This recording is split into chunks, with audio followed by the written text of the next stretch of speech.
morning. Can everybody hear me? Yes. Good. Thank you from driving from Sunset Zone 8. Raise your hand if you drove from Sunset Zone 8. How about 9? Yay! How about 14? That's a shorter drive. Okay. 7? Great. See, that's my coded question to get some background on how many of you know what Sunset Zone you live in. So how many didn't raise their hands and they didn't drive from any Sunset Zone? Okay. They get confused about Davis.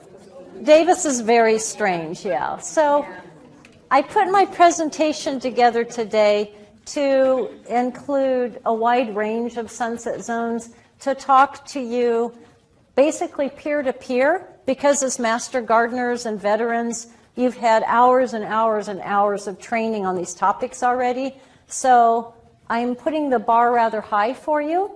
And in that way, we can talk about E.T., and you know right off it's not the little guy from the movie, right? I used to use that joke in the 80s when I first started, and people got it. And now, except for people more our age that do get it, they just look, or they're getting on their phone, E.T., what's that? So we're going to be using it in the context of evapotranspiration, and I'll be talking about what to do to keep your current landscape healthy and perhaps even thriving, even under drought and even under 1 day a week or whatever other irrigation restrictions that you might have.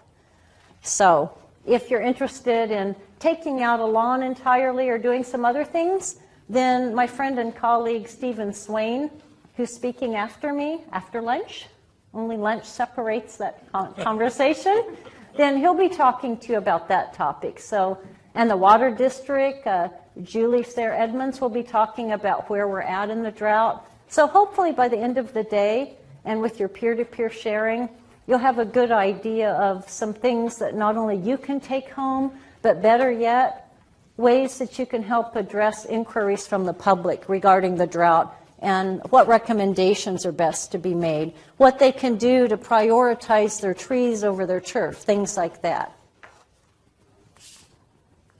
Here's my first question. Raise your hand if unequivocally you can say we're out of the drought. Tell us what your definition of drought is. Yeah. Good question. It depends. I love it. I love it. Give her a gold badge. The best answer ever. It depends. We tell our master gardeners in Southern California, in fact, it's on their test, every question you get requires on average 10 additional questions back, right back at you. Do you realize that? I put that on their midterm. I said, if the ultimate question is, how long should I water my turf? Don't answer it unless you say it depends. And then you need to find out what kind of turf, where they live, what the output of their irrigation system is, what the runoff and soil potential is to hold water. So that's what we're talking about. By the definition of drought, we are severely impacted, meaning that about 90% of the state is still well below the equivalent to be out of the woods and not have to worry about water restrictions in the landscape. Julie is going to talk more about the definition from Department of Water Resources, drought-wise, but I did want to mention that there's sort of an overreaction now because Tahoe had a lot of snow. I was up there a lot. I enjoyed it. And in some ways, it may occur to some homeowners that contact you that, okay, we're all right now. But we're really not. We're not in the situation we were on the far right of the top slide back in March of 2015, where you could see almost 90% of the state was in a moderate to severe drought. Over half of the state is still in that condition today. Here's where we're at now. So you can see as of 2 weeks ago, we still are in a very severe drought. You have to remember that when we're looking at our groundwater and the amount of water in our aquifers that's evaporated, going into the 5th year of the drought, we're really getting into some dreaded territory because that water table is so low. We have a lot to make up. focusing back on how are you going to help your homeowners that call you keep their existing landscape thriving, let's look at what we're talking about when we refer to an existing landscape. Here's 3 examples. As of about 2007, we had on the left people that were transitioning, and it wasn't so unusual. So many people that call you may have what they consider a current landscape that is easier to keep healthy under our current drought, even the 5th year, than what you see on the right, which is what I consider a generally traditional landscape, where there still may be half to 3/4, maybe full front, side, and rear yards full of grass, maybe cool season grass that takes a lot more water than warm season grass, maybe hydrozoned like that picture, but perhaps not. So we're going to talk about the difference, because a rose isn't a rose isn't a rose when we're talking about existing landscapes. There's different bars for how much water, obviously, they require. Let's talk about these. Which, if any of those, just by looking at it, would you say is an inappropriate landscape? The top left, the upper left, the top right, this one, this one. Okay. All right. How many of you think that as you're facing it, the top left would be the most inappropriate? Raise your hand. All right. Actually, in this case, it doesn't depend. In this case, it's pretty clear cut and dry. That's the correct answer. The reason is the median strip with turf. That's wasteful of water, and even with our modern technology, our irrigation systems just can't irrigate that efficiently. And the tree doesn't want to be burdened with competing with the water that the turf needs abutting its trunk. So there needs to be a circle of mulch separating the grass, the lawn, the ground cover, the pansies, whatever else one might have planted from the tree trunk. The upper right actually is all right. That's hydrozoned. The turf is small. That particular homeowner doesn't have it in their side or backyard. It's scheduled with sprinklers on a completely set schedule, separate from the other hydrozones. They're actually within the lower to lower mid tier for that particular city. It looks though that the planting is very much uniform, so you've got sort of a desert for insects, even though so it doesn't quite fit all the criteria. Criteria for? Balanced, sustainable garden. Okay, the question, I need to repeat the questions because this is, yeah, we're talking about water today. We could talk about attracting wildlife and all kinds of other topics, and that does come in here, but I'm going to stick pretty much to topics. So if you're looking at hydrozoning to be able to conserve water, yet still have a certain amount of turf, if it's still wanted and useful, the top right one is fine. The bottom ones obviously are anywhere from existing for a few years to what we call the new California landscape. And of course, they fit the criteria, of which we're going to get into some detailed discussion about. Okay, what about these? Comments on the top left?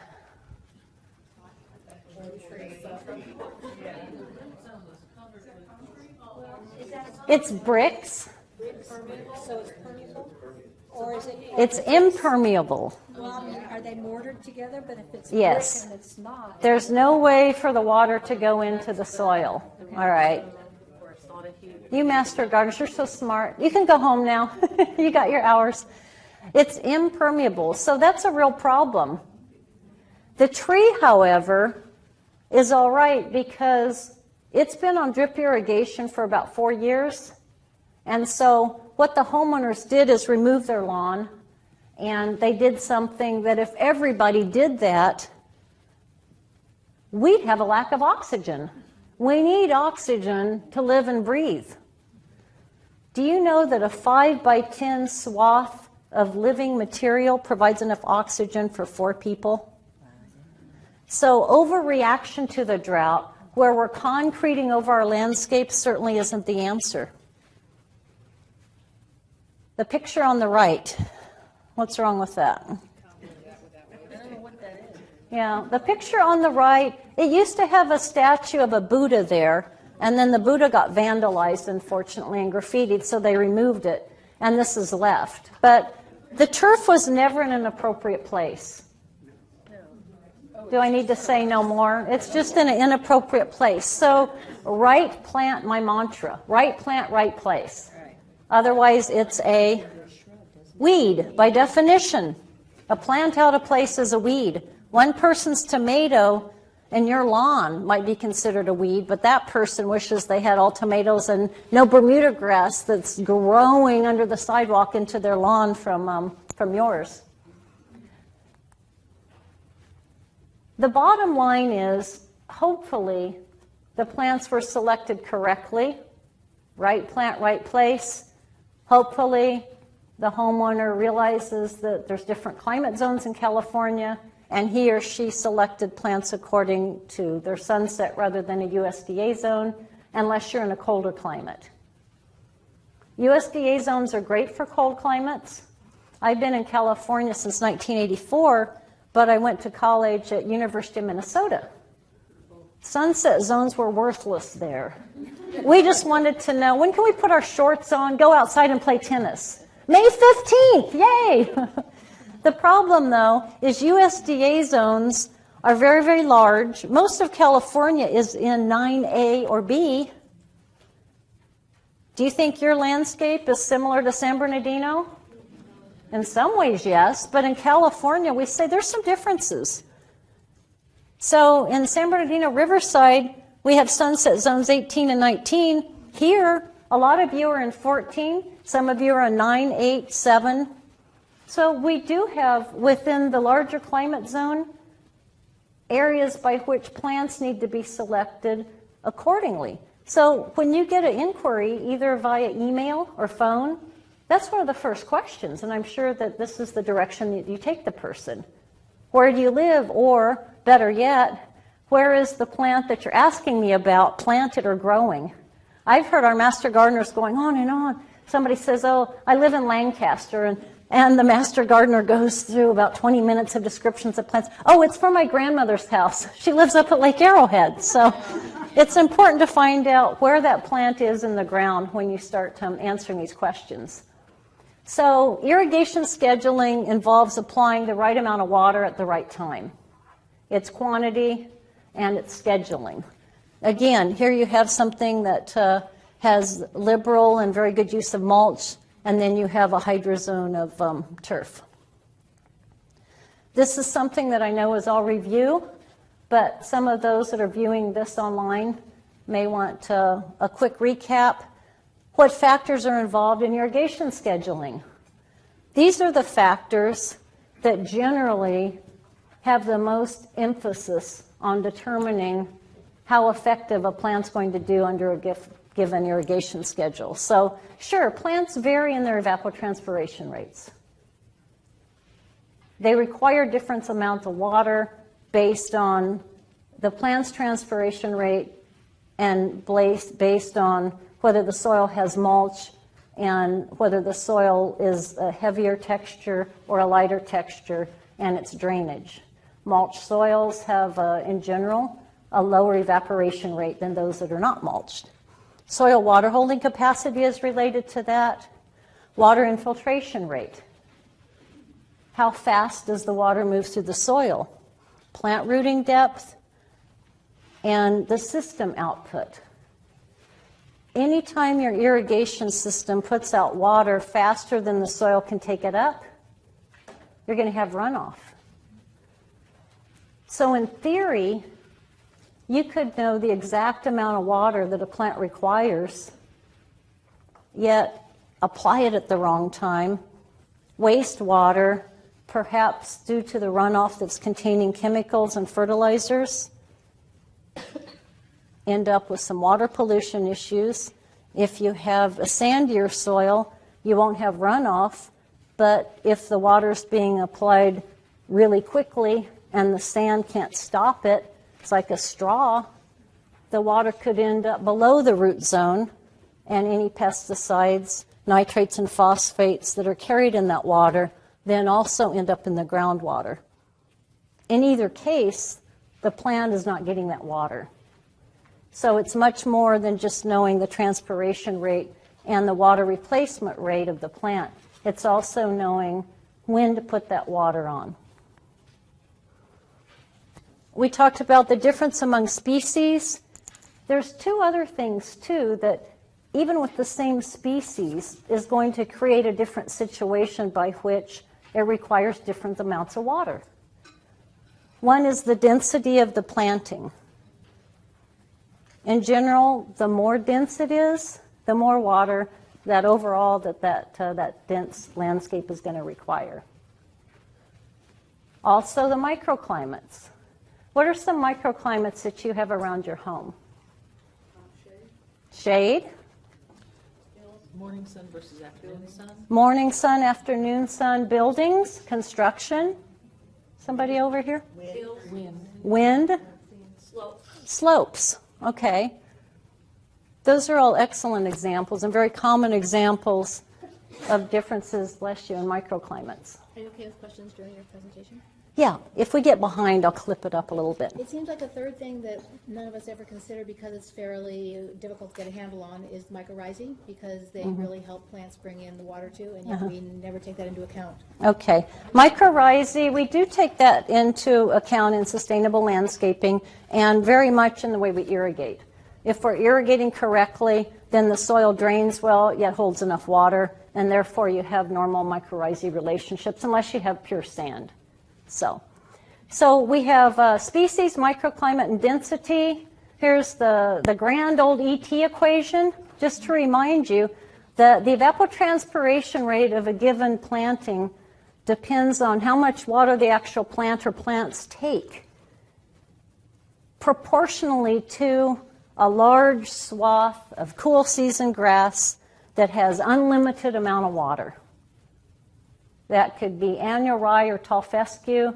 It's usually ryegrass growing around our semi-stations. So we consider that all plants use a percent of that, generally a lower percent. So crop coefficient, for instance, for a moderate using landscape might be half to 3/4 of that the cool season grass uses. So why am I talking about this? What difference does it make? The difference that it makes is that we need to know within our climate zone how to irrigate those plantings, and we need to know that in July, across all the climate zones in California, the plants have the highest water demand of the whole year, and that's very, very important. The semi-stations take into account these 4 factors: solar radiation, temperature, wind speed, and relative humidity. Those are the factors that drive the transpiration rate of the plant. There's a semi-station. We have over 100 of them that are up and operating throughout California. Each one of those is in its own climate zone, and it's sitting in a large swath of cool season grass. So you could go onto your computer, go onto the SEMA site, and for the site that best matches the climate in which a caller is inquiring about, you can find out what that ET rate is of the grass, and then tell them that if you have a high water using landscape, go straight with that rate. If you're using a moderate rate, because the hydrozone is of moderate importance as far as spreading the water around, but not high, then you would use about half of that. If that planting is very drought efficient, then you could go down to 10 or 15% of that. Here's the CIMMYS map of California. You can see that these numbers are different than the sunset zone numbers. And this confuses people right off the bat. And it should. It is confusing. These numbers are not comparable nor do they have any kind of relationship whatsoever to the zones that Sunset's mapped out by number. They do by evapotranspiration zone or area, but they're numbered because they were created by different people. Basically, the information's the same.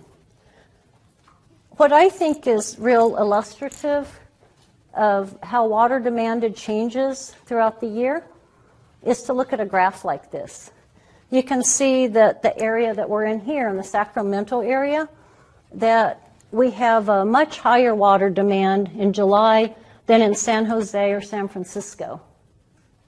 San Francisco is the most buffered in the state, aside from the coastal zone just west of it. And then you have a much flatter curve. Here's something to keep homeowners on their toes about.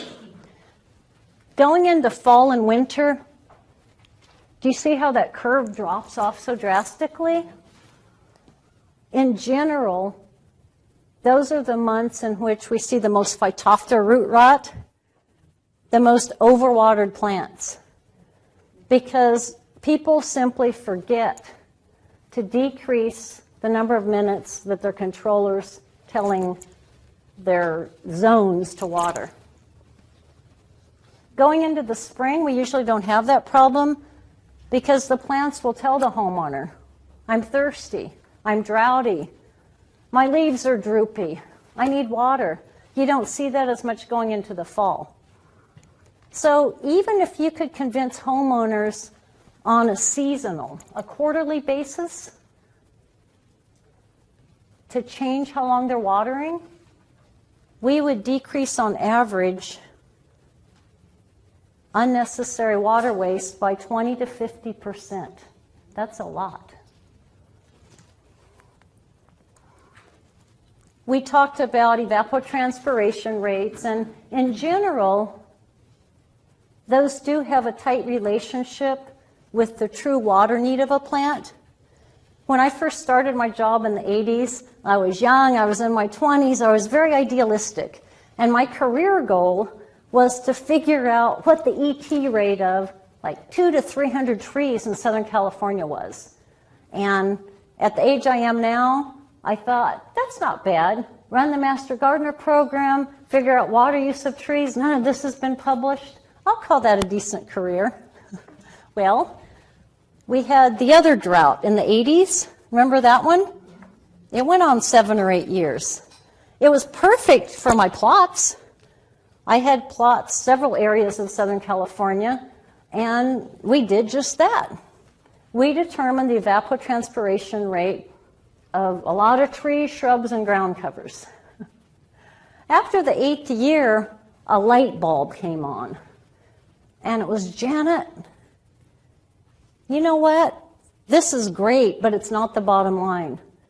What's the most important point is how low can you go? How low can you go and keep these plants healthy and happy? And particularly when we're not producing fruits or vegetables, so we don't have certain fill periods by which a fruit that's developing has to have water to produce a crop. It's not as important with ornamentals. So we found out from further research that even that tree on the right, that ficus tree, did really well with 20 to 25% of the water that it would suck up if that water were there. Now, there's a couple caveats. It only works if those trees over time are used to that scenario. What happened last July? A lot of people, they cashed in their grass, right? Cash for Grass program. Did most of you have that in your area? In July, go on vacation, read a good book, go to the beach. Don't rip out a perfectly good landscape and plant natives that you'll never have to water. It sounds good. It doesn't work. Did you get a lot of calls about that? Master gardeners in Southern California couldn't pick up the phone or couldn't answer emails fast enough. Homeowners said, to heck with that UC Riverside plant sale. The plants died on me. Well, what were they? Okay, the species is okay. You planted in the fall? July. That was the deadline for the cash for grass. So remember that there's two take-home messages. Sure, there's differences between and among species when it comes to water use of trees, but the difference between, for instance, a mesquite and ficus isn't this. It's more like this. And more trees die from overwatering when they're mature than from underwatering. More plants, even native and drought tolerant, die from underwatering than from overwatering until they're established. So that's a real take-home message. The other things to consider are that the same species requires different amount of water in what we call a heat island or a person's backyard or a park. The same species planted with some kind of a landscape or some kind of mitigating reduced heat island effect around them take only about half the water that those same species would take in the situation on the left. That's out in Palm Springs. We have a home there and another one up in Santa Barbara. This is about a mile from our Palm Springs house. I measured the temperature based on the re-radiated heat by that white SUV on a day in July where the ambient temperature was 121 degrees. Who wants to guess what temperature it was increased to because of the re-radiated heat? I wish I had books or t-shirts for you. I don't. But you'll be on screen, taped forever with the right answer. We could get your name, something like that. Raise your hand if you think it was at least 121. Yeah. Okay, keep your hands up if you think it was at least 125. Who said 140? What's your name? Mary who? Mary Goliner. You're taped with the almost right answer, 141, but that's within the standard error, so you got it.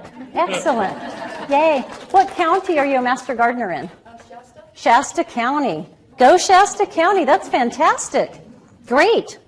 That's exactly what it was. So we have this re-radiated heat, and that species does fine. It grows well there, but you couldn't swap out a species that otherwise needs more mitigated of a landscape.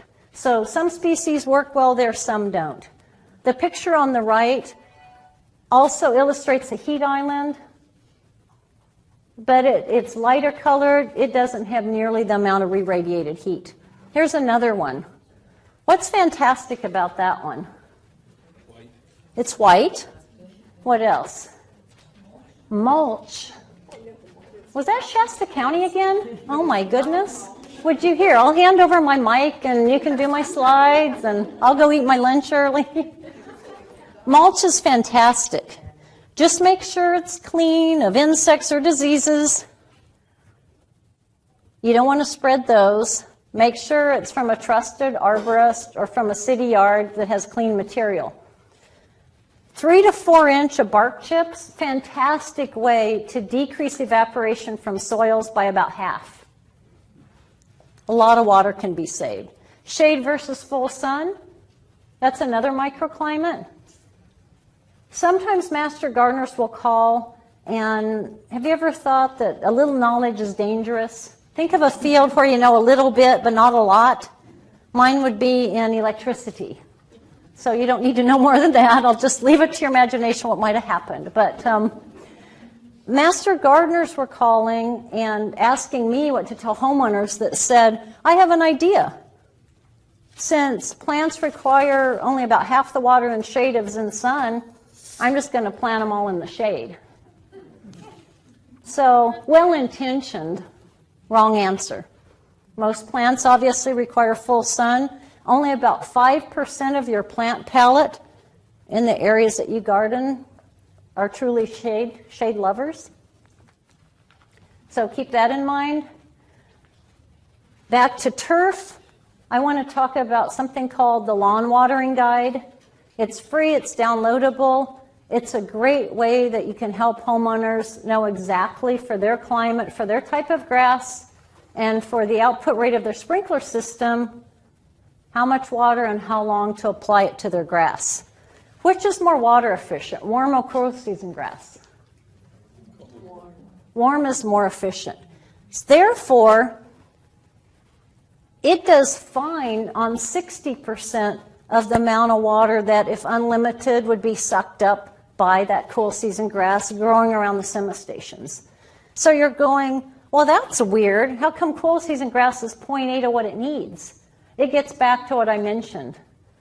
In my 20s, I was idealistic, stupid, didn't realize that even cool season grass does just fine on 80% of the amount of water that it would suck up. That's why that figure is different. Here's something else to consider. Turf, lawn, 4-letter words, I know. A lot of you hate this stuff. But I want to talk both sides of my mouth and tell you objective research-based information. Warm season grass, if irrigated perfectly, is pretty gosh darn drought efficient. What happens, though, when you're irrigating your lawn? Over-irrigation? There's a lot of myths in over-irrigation, miss-irrigation. So when you're talking about turf, the advantage of is kind of like a crop of turf. So if each and every one of you was a separate turf plant, you'd have your own power, you'd have your own decision-making process as much as you could. I don't know what turf thinks or feels, but you could. But you'd require your own water, right?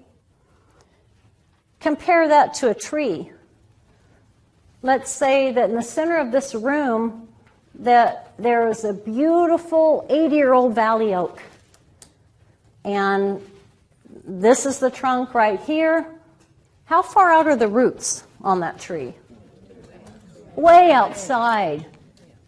2, 3, 4, maybe 4.5 times the drip line.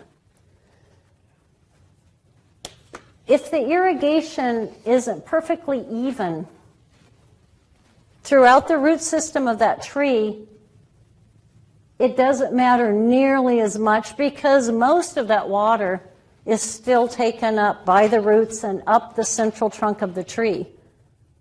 That's the difference between warm season grasses and most landscape trees. Theoretically, the water requirement just isn't that much different. It's the fact that what we call uniformity of the irrigation is very, very different.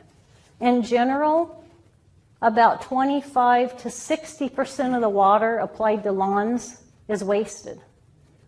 So that's a real key in this. The lawn, yeah, go ahead. Research on how to water lawns from the bottom. How to water lawns subterraneally from the bottom. Some of the systems are getting better. Up until a couple years ago, the systems were great, but the plugging created such a situation that the grass was dying because you can't see what's going on. That's the main problem. So anybody that wants more information on lawn watering, you can just Google. The easiest thing to do is Google UC Lawn Watering Guide. It has tables in it, and these are the key issues. Have a homeowner bear with you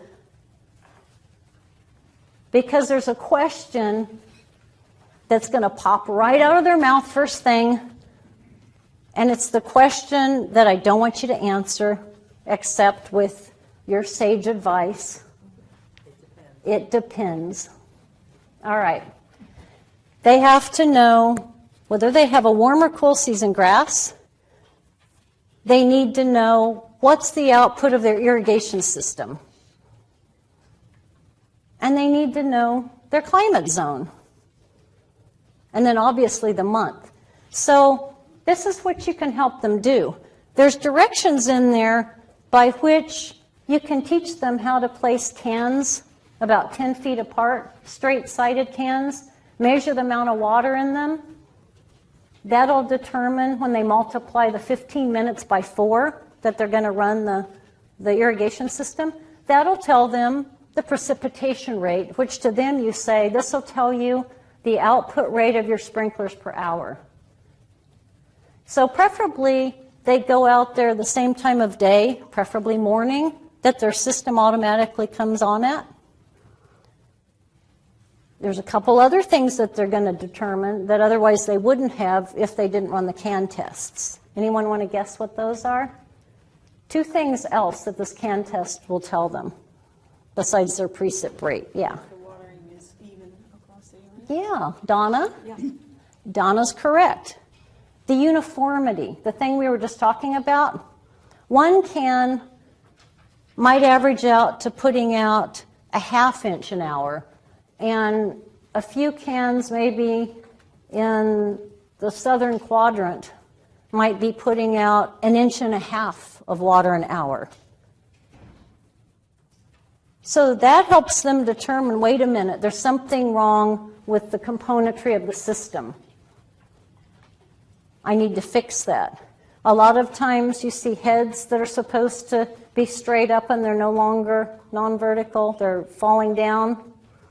You see grass, you see weeds growing around heads, all these problems.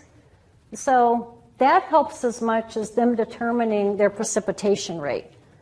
But it's a better answer for you to give them because you're not saying, I bet your uniformity is really crappy, I bet it's really bad. You don't go there with them, you say, you know what, I'm going to help you determine the output rate of your system, and this will help you determine how long to water. The bottom line here is that 4th bullet. Determine the maximum amount of time to water per event until runoff just starts. So as soon as you see the first little glimmers of water running across the top of your landscape, whether it's turf, ground cover, trees, shrubs, vegetables, fruit trees, look at the number of time, look at how many minutes that was irrigated, and that's the maximum amount of time that you should have that controller irrigating that hydrozone. And then you might have to come in and do what? What do we call that? Water cycle. Where, let's say that, we're going to go to this slide. Let's say that the system put out one of those numbers, but you got runoff, all right? But before that, let's answer this question. How many minutes of irrigation does a warm season lawn need for peak performance per week in July in Sacramento? What's the answer? E. Because of all the things we were just talking about, right? These are the actual numbers from the lawn watering guide. So which number would represent a system that puts out only a ½ inch an hour? One number is a ½ inch, one is 1, one is 1.5, and one is 2 inches of water per hour. A would be 2 inches. A would be 2 inches, that's right. So look at the difference in that. 400%. That's a big difference. So what do? You shoot right down the middle? Oh, let's see, 70.5 maybe.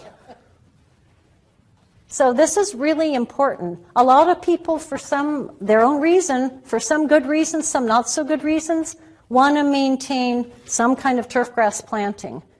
And if it's half or less of their total landscape, and they follow the lawn watering guide suggestions, they should be okay and still be in one of the lower 2 tiers. So it's, yes, E, all could be correct. The rotors, great. These help a lot too. So the systems that can be modernized are another way to even out the amount of water that's being applied, making sure that all of the grass plants are getting the same amount of water. This is the kind of thing, in the desert, we have citizen patrols, A lot of retirees out there. Sometimes I try to get them, instead of being the water cops, to join the Master Gardener program. We've had 3 or 4 volunteers that we've swapped out from the other jobs. It's really pretty boring driving around looking for problems. On the right, you see the same amount of water, but applied much more efficiently. So we're talking about improving distribution uniformity to reduce water waste. What's wrong with the picture on the left? It's a slope. What's wrong with turf on a slope or ground cover on a slope? It's really, really hard not to have runoff. It's much easier to curb runoff if you use drippers and you have ornamentals. This is very, very difficult. Can I ask you a question before you go on? Yeah. Since I don't have a lawn, and I live in a county where we don't have too many lawns, are you talking about watering once a week or repeatedly, just using that number? Let's go back. That's a good question for an answer. Another question. What do you mean by tiers? Oh, okay. Some water districts have water rates based on tiers of water use, T-I-E-R, tiers of water use. How many of you are in a tiered water use? Okay, yeah. So for what they consider overuse, you're taxed. City of Irvine, interesting. Their biggest water district down there, Irvine Ranch, 10 years ago, 11 years ago, their manager told me that 3 households, because of their overuse of water, literally paid for their full-time water conservation officer and their water education program. That's a lot of money and a lot of water wasted. That just shows you. It was 3 households in the upper tier. They paid $8,000 to $10,000 June, July, and August, and didn't blink an eye. Okay, so back to the question. Do you think there's any case at all where 1 week in July that the grass is requiring 164 minutes, that would be applied all at once? No, not even with a rock-hard clay soil, because the water would run off anyway. So what about a clay soil that takes up water? No, that's still way, way, way out of range. You might be able maybe to get by with 55 minutes, depending on the soil. You're going to water cycle. Water cycle means that if you can only water for 10, 12, 15 minutes until runoff starts, then you divide the total amount by that, and that same day, as close to the first irrigation event as possible, you come in and you reapply the water for the same amount of time, but you don't come in that afternoon when the soil's dry again. You come in when the soil's still moist, and the physics of the soil are that the water will be taken up and it will seep down deeper into the soil. Otherwise, it's called syringing. You don't want to come in 4 minutes Monday, 4 minutes Tuesday, Wednesday, Thursday, Friday, Saturday, and start all over. How many? Cycles in one day, It might be 3 or 4. but not in the heat of the day. In the morning, preferably. So you might have to cycle 3 or 4. If you have a clay soil and at 10 minutes you start getting runoff, you're going to have to cycle, if it's B, which would be an inch an hour of your output, your precipitation rate, you have to cycle 4 or 5 times.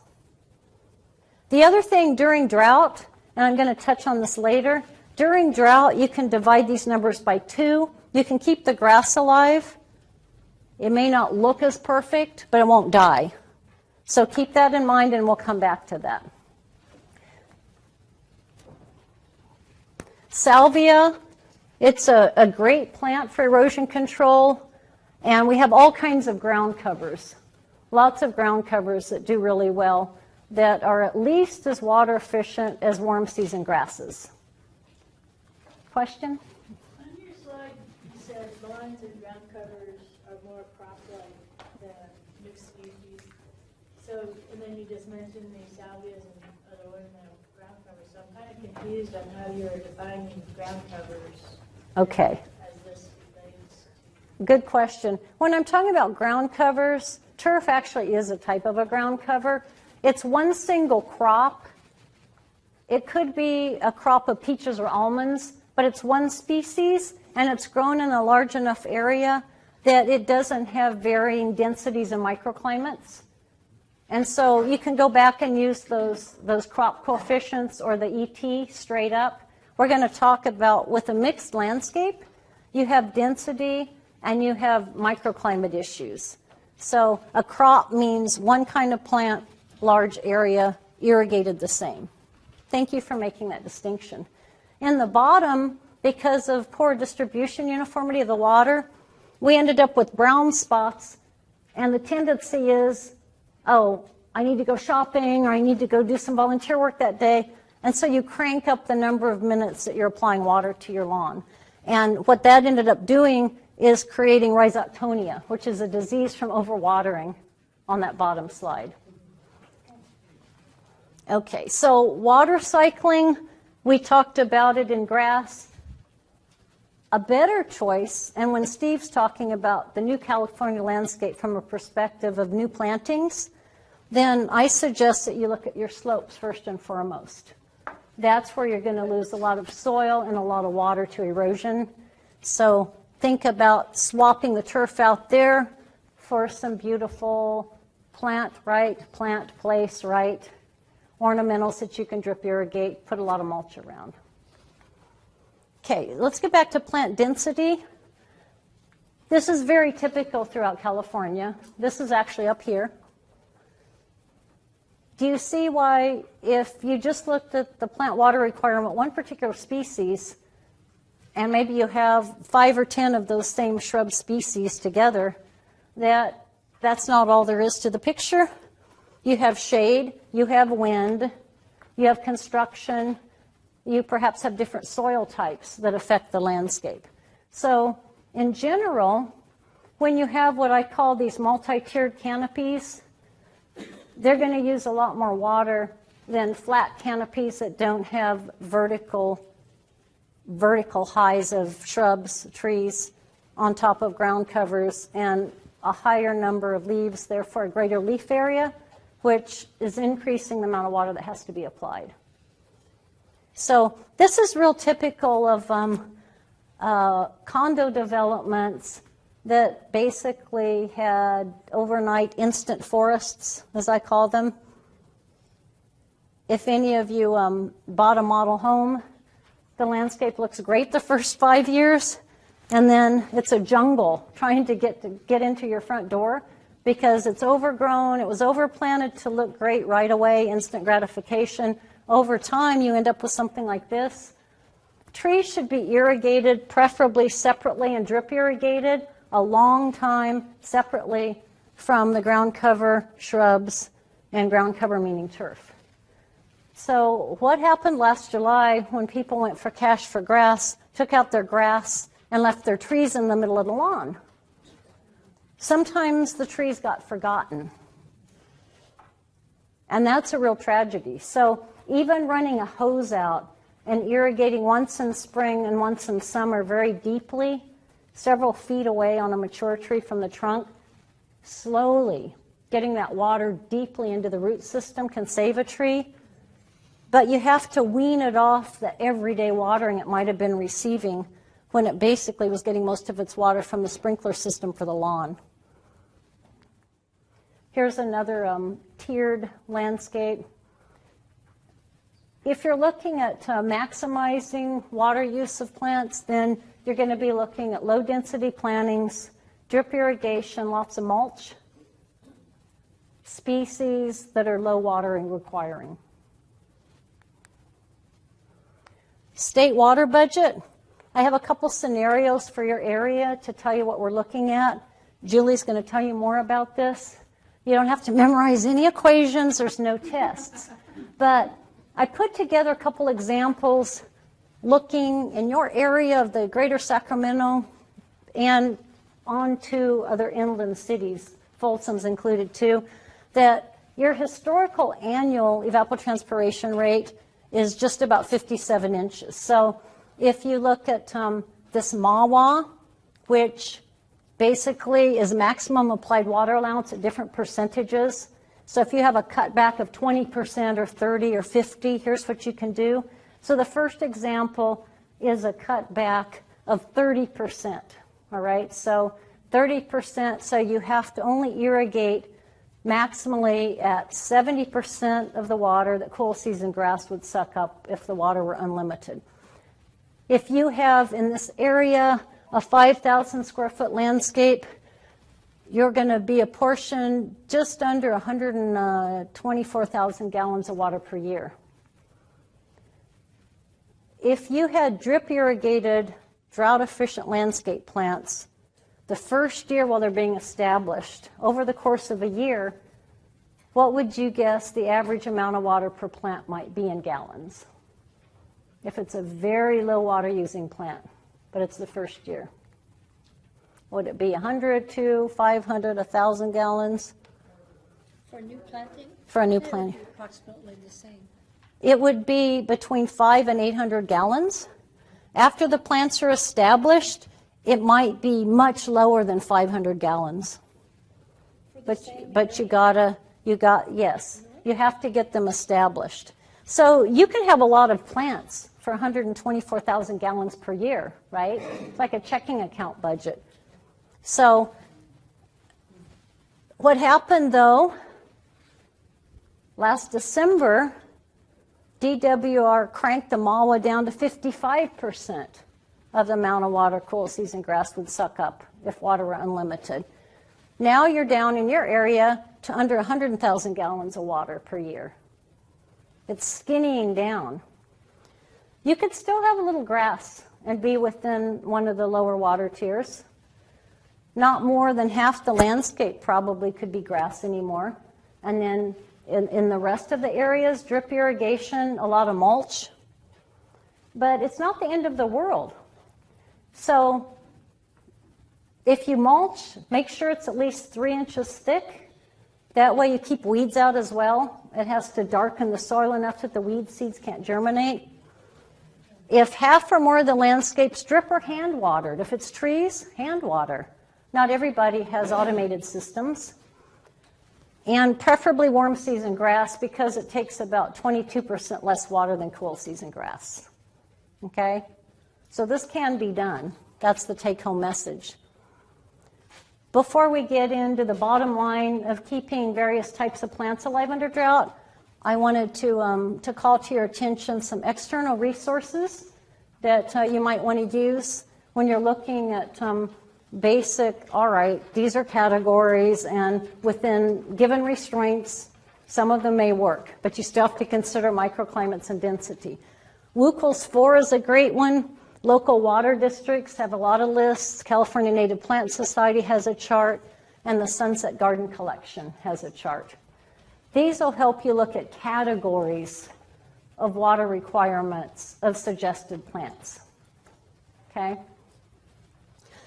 These talks will be posted. So, and the WUCLs, all of this is referenced in your handbook. So you needn't take all these notes, and we need to continue on here, unfortunately. Okay, we talked about runoff and slope plantings. This is a beautifully maintained landscape, water efficient, drip irrigated. After this is established, it needs very, very little water. But this is Stephen's topic, so I'm going to get away from it. We talked about soil water holding capacity. Look at the difference in a clayey soil compared to one that's sandier. The water takes a lot longer to seep into it, and the water tends to go horizontal as well as straight down. This makes all the difference in the world. The middle soil is a sandy clay loam. The right one is a clay loam. The left is a sandy loam. Which of those would be preferable for plant growth? The middle one. Compost simulates those qualities. Compost is fantastic. It works really, really well. So it holds enough water, yet it drains really well. You want both of those characteristics. How many of you have done the field test? Excellent. Yeah. It works as well as tensiometers. It works really, really well. On the right, you can see that that particular ball of soil is holding a lot of water, right? You can see that this is probably something that you wouldn't want to come in and irrigate right away. The other two are holding enough, but draining well enough. And only until you get to the one on the left is it time to even think about watering. And I would wait another week or so until it's more crumbly. You can also tell from the field test how much clay is in the soil. If you can make an inch or longer of ribbon, then you've got a substantial amount of clay in the soil. So it's going to hold water longer, and it's going to tend to take water in slower, all right? We'd love to see turf irrigated 8 to 12 inches, and more importantly than that, to see trees really deeply watered. How many of you are thinking there's no way with my backyard soil I could irrigate more than 6 inches? In some cases, it's the truth. So what you need to do is to cycle water and keep drawing that water down. For the health of the trees, it's very important. You can get these fancy devices. You want homogeneity. You want soil textures to be the same. So if you have a sandy clay loam, you might want to rototill it and keep it all a sandy clay loam, or add compost. Except if you're going to plant a tree in a hole where you don't have enough root space to support that tree when it's mature. You know what might happen then? It could fall over. It could, based on the species and the difference between the quality of the compost and the worst quality soil around it, it could circle and get root bound. The danger is the worse the soil, the smaller the hole you tend to dig. Is that true? I'll tell you my story. I'm in my backyard, and I'm digging a hole to plant a tree, and it's really hard. So I switch shoes, switch shovels. It's still really hard. But darn it, I'm going to get that tree planted. So I ended up, and this is bad, I hope that none of my master gardeners see it, but you end up, instead of making a hole that's 2 to 3 at least times the width of the 1 or 5 gallon container, it's barely big enough, and you kind of squish that plant in there. Some species will hate you forever, and they'll never come out of it. It's a really, really bad idea. But if you make a small hole because the soil's so bad and it's hard to dig in, and you throw a little compost in there, the plant's going to love the compost. But see what I mean? The worse the surrounding soil is, the more prone that plant is to girdling and circling, and they can fall down. Other than that, compost is great. Vegetable gardens, annuals, perennials, or for trees, if you redo the whole backyard and put compost in, it just has to be a really, really big area. Okay, trees. You got to love the almonds and the peach trees when they're in bloom. There's nothing prettier. Peach trees, the smell too. So we're still in a drought. Let's talk about the difference between irrigating edibles, irrigating ornamentals, and irrigating combinations of both of those. Remember what we talked about? It's the recently transplanted plants that are at the greatest risk of drought damage.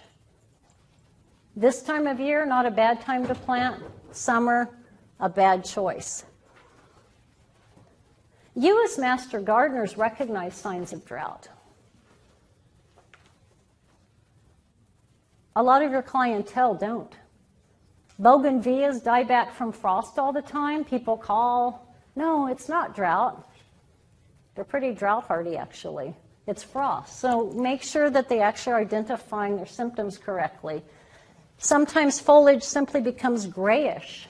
That can be a sign of drought. So it's not just the traditional droopy yellowing leaves in a plant that shrivels up and dies. It can be other symptoms as well. Here's some examples. When we look at the specifics, in general, ornamental trees that are established can get through a drought by a deep watering in the spring, followed by 1 or 2 consequential deep waterings in the summer. Those in which they were in a lawn and the grass got ripped out from under them are going to suffer from this.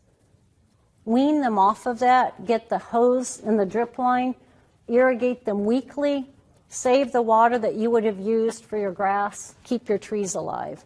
Those that don't have to be weaned off from sprinkler irrigated grass, this works perfectly right off the bat.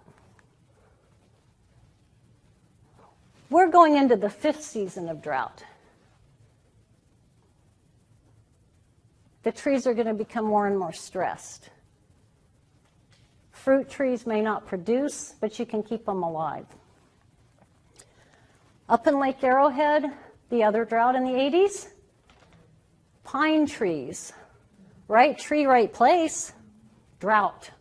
Suddenly wrong tree, wrong place. Trees that are stressed tend to be more susceptible to other abiotic and biotic disorders, living, not living disorders. Do you know what that is? It says up there. Engraver beetle, it's a bark beetle. Stressed trees incur a lot more damage from things like bark beetles. The bark beetle's a little tiny guy, drills little tiny holes, but it can kill a tree. This is what happened. Keep the trees irrigated. It's like you or me. When we're stressed with the cold, the tendency is to just sort of blow it off.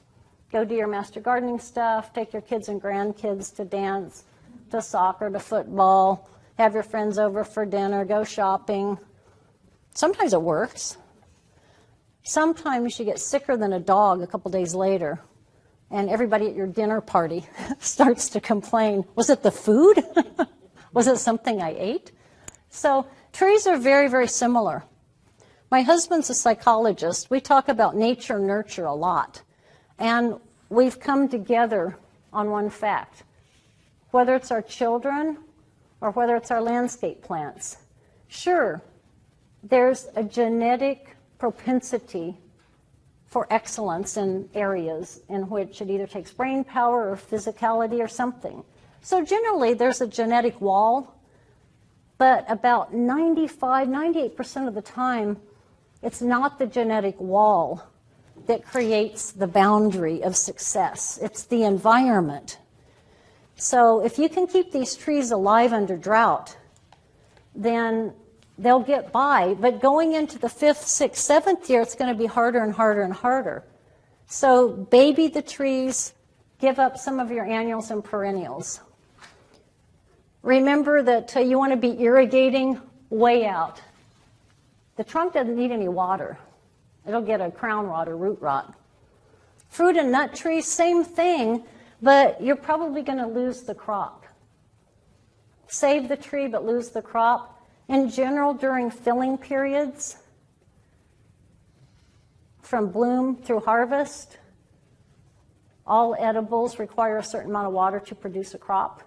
You may not get a crop. You'll save your trees. All of the trees are the same. Citrus, it's very, very difficult unless you can have steady water in summer through fall to not lose a lot of the crop. Vegetables, help me with this. Now dragon fruit is the in thing, the purple smoothies. So we have dragon fruit I can add to my short list of 3. Basil, rosemary, dragon fruit. What other vegetable can you think of? I want to lengthen this list that's drought tolerant. What else? Sage. Yeah, it's a short list. It's a very short list. So tomatoes, beans, and root crops, To produce, they need regular watering. Squash, including particular zucchini, can do well on less water, but they're not drought tolerant. But keep your gardens growing, for heaven's sakes. Forget the pansies for a year or two and keep your gardens growing. Only after the water that you first program out goes to your fruit and landscape trees. Shrubs, the same thing as the trees. Spring, another summer of deep watering. Ground covers and turf go down to half of that recommended in the UC Lawn Watering Guide. For ground covers, use the warm season guide. They're usually very adapt to less water than cool season grass. Okay, what else can you do? We talked about mulch. I think California is under-mulched. Mulch, mulch, mulch. What's wrong with that? With the mulch, insects have a tendency to have cover then and go out and do damage as well. And so, Right. It's a fine line, Yeah. especially in the vegetables and all, on what you can do for mulch, what's a good mulch, because many times, like your airwicks and different things are going to take cover into that, or if you have, Right. you know, something that, well, most of them come out at night. Yeah. What's a good mulch that is going to help not? Yeah.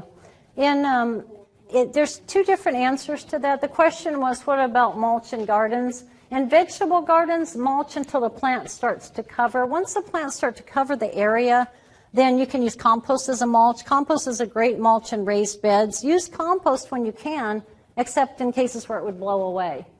And then you don't tend to have the problems because you have the right microbial ingredients. Wood chips are great around trees. Compost would be great around trees, but it blows away a lot. So there's no perfect answer, but as far as conserving water, mulch helps a lot. But I personally use compost mulch whenever I can, and I use it on my vegetables 100% of the time. What about this? Yeah, it shouldn't be touching the tree trunk.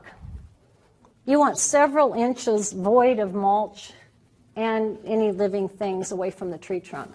We call that volcano mulches. My favorite one is one that was actually higher than it was broad. That's how they do it back in like Minnesota. Oh, I went to school there, sure. They also, they knit socks, and they put socks on their trees, yeah. That's what they do there. That's not what we do here. Sure. Yeah, they have a cold climate. They have other problems than we do. We have the opposite problems. We have all kinds of diseases that can move in from wet trunks. We talked about this. July isn't the time. Go rent a red box. Watch a DVD in July. Don't come in there and plant. Don't over-fertilize for ornamentals. Don't fertilize unless you start to see symptoms on the plants. Too much fertilizer can also lead to pollution of waterways. Iron chlorosis and zinc. Make sure the pH is okay. You might want to apply some elemental sulfur. If you see that interveinal chlorosis, fancy word, you can put it to this tune to a homeowner. The veins are green, the rest of the leaf is yellow. Zinc or iron, maybe manganese deficiency, probably from an alkaline soil, get the pH back to 7. It'll take care of the problem. It's being tied up. Keep weeds out. Get the broom out instead of watering down the cars and sidewalks. All of these publications that you have today are available now as peer-reviewed UCANR publications, Keeping Plants Alive Under Drought or Water Restrictions, Use of Gray Water in Urban Landscapes in California, and the Sustainable Landscaping one. You've got short versions since they've all been peer-reviewed and improved, and if you just Google those titles, you'll find the newer versions free as downloads online. What I give my master gardeners, they take these notebooks, all their information tables, free downloadable horticulture handouts for the public on drought, and the public can just simply write down the names and numbers of them rather than have a lot of handouts. I wanted to end with just one remark about gray water. If you have a household of at least 3 people, single, or a dual household, Gray water is legal as far as the California Plumbing Code. Cities and water districts can, on the other hand, restrict its use. The best system to use, though, is the laundry to landscape system. If you don't do anything to adulterate the actual plumbing and you're just using the pump directing the water from an external wall out to the landscape with 1-inch PVC pipe, then you can keep 8 to 10 trees, and I want them to be ornamentals and non-edibles, 8 to 10 trees alive with gray water. In your handouts, there's a large discussion of pathogens and qualifiers for use of any reclaimed water. So I'm not going to spend time and get into that issue now, but just know that the water that you save from irrigating your non-edibles with gray water can be used to irrigate with potable water the rest of your landscape that are edibles. You have to have this covered by mulch. You can't come into direct contact with it. People ask how much gray water can be generated. For a side loader, 10 to 25 gallons. A top loader, about 40 gallons. Somebody asked me, well, maybe I should go buy a top loader then. So don't think backward, all right? Another person said, well, I took out my entire backyard, but maybe I should buy a washing machine because I can use my gray water. And I said, no, landscapes are fantastic and we need them. We require oxygen to breathe. We need landscapes. So get something planted. Don't overreact to the drought. This would be what they would look like. Those are inverted, thick pots to hold the emitter up and above the mulch, and so that you don't have the plant roots growing back into the irrigating tubes. All of these trees and shrubs were kept alive during the drought on a gray water system. Keep it off of edibles. This is an example of a larger complex. Of course, they had to pull a permit for this one, right? This is in LA. It's called Casa Dominguez. The whole complex is irrigated with gray water. Gray water isn't toilet water, nor is it kitchen sink or dishwasher water. It's almost always from the bathtub, from the shower, or the best, and the most legal right now, is the washing machine. It's called laundry to landscape.